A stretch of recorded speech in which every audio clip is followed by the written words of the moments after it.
ఒక మనిషి ఒక నిండు ప్రాణం పోయింది. ఒక తల్లి, ఒక భార్య, ఒక కోడలు, ఒక కూతురు, ఒక చెల్లి, ఒక అక్క చనిపోయారు. దీనికి బాధ్యులు ఎవరు? చేసింది కొంతమంది, వందల మంది కామెంట్లు పెట్టింది వందల మంది ఇండివిజువల్స్ అవ్వచ్చు, ఫేక్ అకౌంట్ల వెనకాల ఉండవాళ్ళు అవ్వచ్చు, కానీ చేయించింది మాత్రం ఖచ్చితంగా చంద్రబాబు నాయుడు, నారా లోకేష్, పవన్ కళ్యాణ్ మాత్రమే. నేను ఈ ప్లాట్ఫామ్లో బీజేపీ వాళ్ళను కూడా సూటిగా ఒక సవాల్ అడుగుతాను. ఇలాంటి పార్టీలతో మీరు పొత్తులు పెట్టుకుంటున్నారు. ఇంటర్నేషనల్ మీడియాలో, నేషనల్ మీడియాలో ఏమో డీప్ ఫేక్స్ గురించి, ఆన్లైన్ ట్రోలింగ్ గురించి నరేంద్ర మోదీ గారి ఫోటోలు పెట్టుకొని ఆర్టికల్స్ రాస్తారు.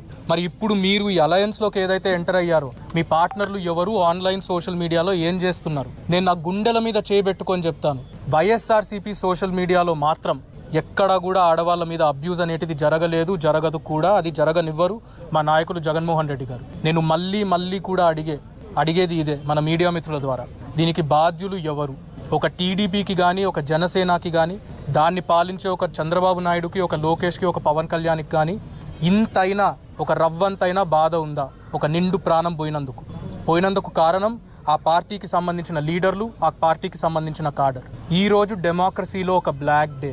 అందరం ఈ రోజుని, నిన్నటిని ఈ రోజటిని గుర్తుపెట్టుకున్నాం. డెమోక్రసీలో ఇది ఒక black day. Freedom of speech అనే ఒక బేసిక్ ఫండమెంటల్ రైట్ని ఒక ఆడ మనిషి ఉపయోగించుకొని ఆమె ఒపీనియన్ని ఎక్స్ప్రెస్ చేస్తే దాన్ని పట్టుకొని దీని వరకు తీసుకొచ్చారు. Today is a black day. ఇది అందరం కూడా గుర్తుపెట్టుకున్నాం.